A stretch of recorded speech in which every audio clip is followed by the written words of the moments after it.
Hey, MageBug. Do an opening. No. I'm going to guess. I'm so sorry that I'm spending so long in Fossil Rue. Actually, I'm really not sorry at all. Sorry, not sorry. It's not that I like this place, I just don't mind being here. I mean, the enemies are jobbers. Yeah. It's neat. Yep. And I don't really mind wasting people's time. Well, yeah, I mean, we're YouTube Let's Players. That's kind of the entire shtick. Yeah, you are here to listen to us waste your time. Oh, that's neat. Oh, that's not nothing. Mm-hmm. I was wondering how the fuck you get up there. Yep. Alright. Okay. Oh, Yeah, let's do that. Yeah, no, that's for real. Mm-hmm. Okay. See? Totally not a time waster. And I think I can go down here? No, okay. Hello, Alright. Miss Giant Bug, I brought flowers for your daughter. Yeah. Give me the flowers. My daughter will love these when I regurgitate them into her mouth. Bugs do that, right? I'm just reminded that there's that fucking, like, anime dating sim where you're dating this cricket girl. Sweet. And it's not even like, oh, here's like a human-faced girl with like a bug hat. No, it's actually a cricket. it's a bug. That's awesome. It's a bug lady. There's a whole subgenre now of like freaky, weird dating sims. Yeah, I mean, we're probably gonna play one. Probably. I mean, we started to play one. Yeah. It was amazing. At some point, I'm going to force you to play Lovers of Ether. Well, okay, so there's actually a whole list, and I am like half tempted to be like, no, we're gonna wait until February rolls back around. We're gonna do like a Valentine's week, nothing but these weirdo, bizarro dating sims. I am okay with that. Cause like there's Lovers of Ether, there's Perfect Date, there's Hatoful Boyfriend. Hatoful Boyfriend, there's the weird one with the bug, there's the Army of Tentacles in parentheses and not a Lovecraftian dating sim. Actually, I guess I would have been better getting hit. Shit, what are some of the other ones? Alright, well, I don't know what's there, so I'm just gonna do this. There's the one with the bug, there's the freaky horror one where the main character has agnosia and he sees everyone as horrible monsters except for this one person. Nice. And it turns out it's like, oh yeah, no, this person is actually a Lovecraftian beast, but because you have agnosia, your brain's fucking up and seeing everyone but the monster as a horrible monster. Nice. I know there's another Cthulhu dating one where Naharlathotep has giant tits. Like, no, and those are just the ones I either know or have sitting on my desktop at this moment. Yes, of course. Loaded and ready to go. My goodness, we're on the outer continent. Oh my god! Yep, I guess I'll go this way. I'm sad that my voice is gunky enough I can't hit the high notes. Oh no! No! See, even this sounds really flooded with blood. You poor man. My poor self. Fund my Indiegogo for my sympathies. Yeah. Yeah. Give Go me fund me. $50. Give Mage money because reasons. I wonder how much money that would make. Just give me money for reasons. You know, there's enough people out there who do ironic shit that it might. Well, think about the potato salad! That is true. You bring up a good point. My potato salad guy was given a frankly disgusting amount of money Uh-huh. that luckily he wasn't a complete shithead about. Yeah, yeah. Unlike other people who were given money for good reasons and turned out to be complete shitheads about it. I've been watching internet history shit. And I just finished watching like DashCon, Rainforest, and Fire Festival. And holy shit. Like, DashCon DashCon was amazing. DashCon was a beauty to behold. Ooh. Nice. And everything about it just screamed incompetence on the organizers' part. Like, there's a lot of accusations of them defrauding people and like stealing from them, and it being a con, not a convention, but a con. Actual con, right? And like, I don't see that. I see them as being shitty people, but I see a lot more of it coming from a place of ignorance and incompetence rather than like setting out to take your money. Hey now, what about that ball pit? Clearly that was a con. That ball pit was a thing of beauty. That was the only salvageable thing from that entire convention. It's just like, yeah, so there's a ball pit and you can be in it, but you have to have like reserved time in the ball pit. Yeah. Okay, I just realized DashCon was enough years ago that some people either might not be aware or may have forgotten. Yeah. So DashCon was organized by a bunch of like the Tumblr sect. And when I say the Tumblr sect, I don't mean like just people who use Tumblr. I mean the like super left-wing, really big into LGBTQ to the point where they add on extra acronyms onto that. Huge into supernatural, like this sect. The stereotype of Tumblr. Yes, in fact, a lot of the videos and pictures of people, especially the organizers, like, one of them does not look like a Tumblr stereotype. It's amazing. So they decide they're gonna have their own convention. And they're gonna call it TumblrCon. And they have this big GoFundMe or Indiegogo or something like that to get the money for it. And like halfway through it, somebody's like, hey, are you guys actually associated with Tumblr? No. Cool. You can't use Tumblr's name. Tumblr's a giant ass company. No. So they rename it DashCon after dashboards because that's something Tumblr has. Yep. Same with every other social media. So they get together and they're like, we are gonna have 7,000 attendees on this giant new convention. We're gonna have Clockwork Giraffe do a live performance. We're gonna have some other big name people. We're gonna have a live reading from Welcome to Night Vale. Gonna be awesome. People get there, and immediately it's like, there's like 500 people here. That's not even like a quarter of what they were expecting. And it turns out, money mismanagement was fucking rampant the whole way through. Like, dealers made nothing out of it. No one had money. Oh boy. They didn't even fully pay for the venue. And night one, the hotel kind of looked around and it's like, yeah, no, your at-door sales are fucked. You promised us $40,000. You've given us $20,000. Where's our money? So the DashCon staff say, hey, we have $3,000 on hand. And so the hotel's like, no, fuck you, where's our money?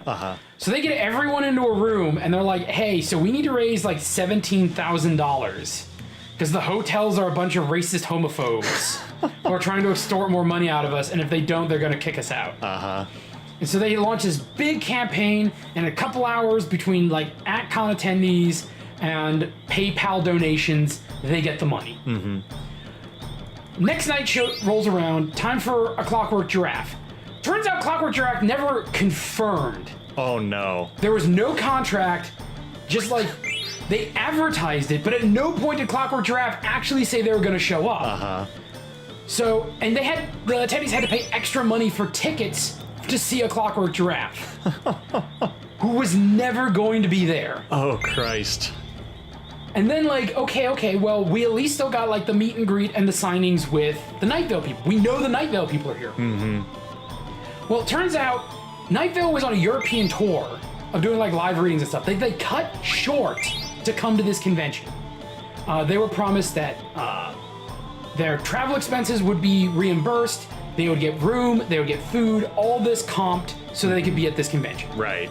Well, they get there, and first thing, it's like, hey, we don't have the money on hand, so we can't, like, recoup your travel expenses right away, but we'll give you the money, It's like, okay. And Like they were supposed to be paid ahead of time for their appearances, no money. It's like, okay, well, you're new, we'll give you the benefit of the doubt. Are we gonna leave these for? No. Okay. We'll give you benefit of the doubt. But then they weren't given enough hotel rooms for all their people. They weren't comped their meals. Genocide. Like all this extra stuff. And so when it came down to it, it's like, hey, we have a contract. Before we go out and do the live reading, we've already given you guys way more leeway than you deserve. Mm-hmm. So either you pay us what you promised us and we'll go out and do the live read, or we're just gonna leave. Yeah.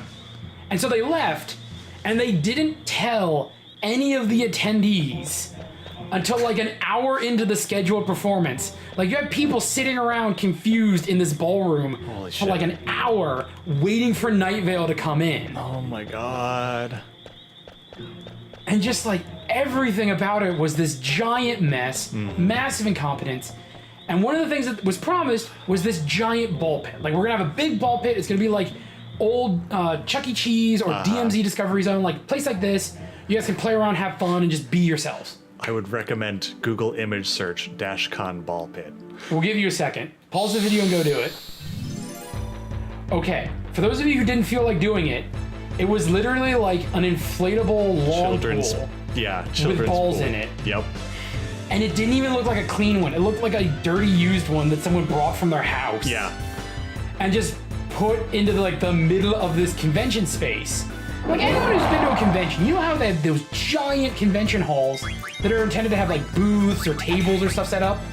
This thing is sitting alone in the middle of this wide open space. And it's not big to begin with, but now it's just emphasizing how small it is. Yeah. It's amazing. Yeah, like that was the image that everybody showed illustrating DashCon. Yeah. Because it was just a microcosm of the whole fucking debacle. And after Night Vale walked, during that hour where people were sitting around doing nothing, the DashCon staff were not sitting idly. Instead, they went to their website and changed their policies so that they would not give out refunds to the extra money spent on the Night Vale tickets. And they comped everyone with an extra hour in the ball pit. Oh my fucking god. And that was what became the meme. Yeah. Extra hour in the ball pit. Oh, Jesus Christ. That was amazing. And somehow, people topped that. Recently, like, DashCon was incompetence. Fire, criminal. Someone is in jail right now over the shit that happened there. I am not familiar with this one. Okay. I think it was Ja Rule. Okay.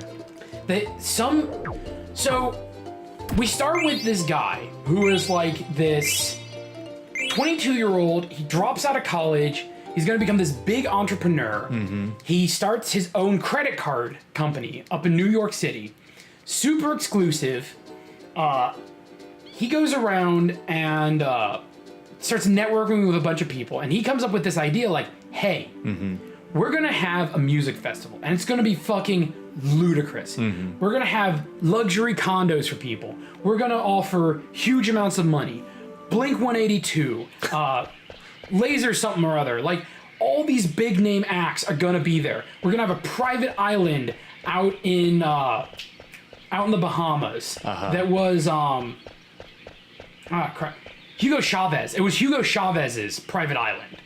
Like, we're gonna go completely fucking nuts with it. It's gonna be 2 weeks. It's gonna be an experience, and it's gonna be awesome. And they advertised like, hey, the ultimate VIP package is $250,000 for the ticket. So when this inevitably explodes, everyone's like, a bunch of rich kids get completely fucking wrecked. And it's like, no, actually, the average ticket was $1,200. And for 2 weeks in the Bahamas, That's not that bad. and this includes travel and food. So everything taken care of, that's pretty good. Yeah. And some of the deals were as low as $500. And even taking the plane ticket out of the equation, 2 weeks accommodations in the Bahamas for $500 is nuts. And guess what? everyone involved was like, okay, hang on. Hold on. First off, we need way more money to be doing this. All of the prices aren't even going to be break even. Nothing about this works. So the kids get there, and first off, travel is all kinds of fucked up. Second, the location isn't a private island. First off, it's land owned by someone who knew Hugo Chavez, not actually Hugo Chavez, and private island in the sense of it's located on an island of 700,000 between two different sandals resorts. And those luxury accommodations are FEMA tents. There's no lighting on site. The luggage that everyone brought is being shipped separately. It arrives that night in a shipping container with no one to monitor it. So yeah, theft is fucking rampant. Everyone gets their shit stolen. There's nothing to mark the difference between the $1,200 beds and the $500 beds because they're on the same fucking tents. Even though only a quarter of the people who signed up actually got there, they didn't have enough beds for everyone. There wasn't any food or water on site. It had to be brought in, and even when it was brought in, it was like, here's a piece of like supermarket deli cheese on a piece of toast and like one slice of tomato and a leaf of lettuce. VIP accommodations. Oh my god. And what else happened? So people start stealing from everything. They didn't hand out water, but they handed out tequila instead. Yep. Hey, look what's happening. Yay! God, what the fuck? I wish I knew what was causing that. Yeah, me too. And then, just like DashCon, turns out all of the acts did not actually show up. In fact, most of them didn't sign, and a good chunk of them weren't even aware that they were being advertised for this festival. So not only did they say no, they didn't even realize this thing existed. Oh my god. And Ja Rule, the rapper who was like the face of this whole thing, didn't show. He wasn't scheduled to be there until the second day of the festival because he was in the middle of a concert in Chicago. Okay. And so he was up on stage as this thing was blowing up. He gets off stage and his cell phone is just going off the hook of people tweeting at him, fucking furious for selling them on this complete clusterfuck. Right.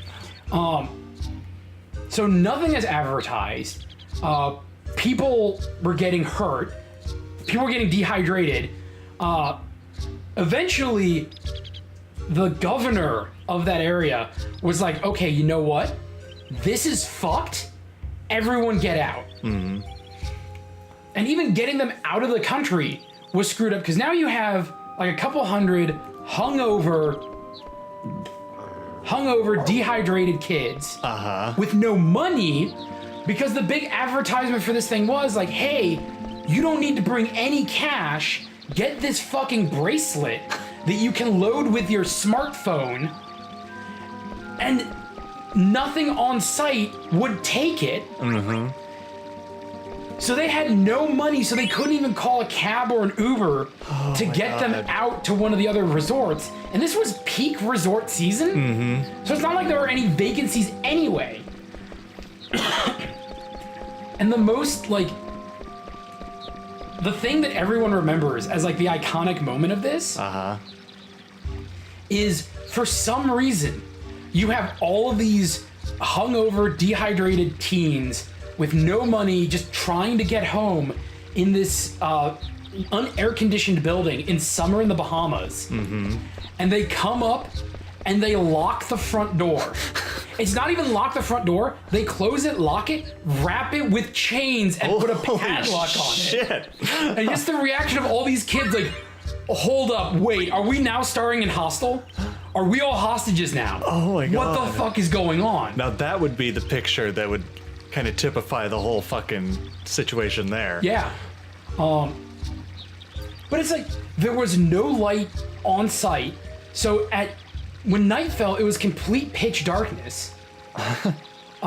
So yeah, imagine that in that situation. Like they were worried about Lord of the Flies. Like I think the governor stepped in because he was worried like, if we leave this situation to go any longer, cannibalism will begin to happen. And you have a bunch of locals who were promised payment for services rendered, and they are just kind of like standing around like, where's our money? So now you have something out of a horror movie where it's pitch dark, you're not promised anything, you don't have any there's nothing you were promised, you have no supplies, you have no means of getting out. Meanwhile, you have all these locals who are just standing around the fences silently watching, and it's like, what the fuck is going on? So yeah, the organizer, like Ja Rule just immediately jumped ship, like, I didn't know, it was all this other guy. And so like, holy fucking shit, this guy's in jail now. Everyone's coming out of the woodwork going like, yeah, we fucking warned him. We told him about stairs, bro. Yeah. His credit card company's now defunct, like, moral of the story is stay in fucking school, kid. Like he wanted to become the most successful college dropout. And it's like, good fucking luck with that. Oh,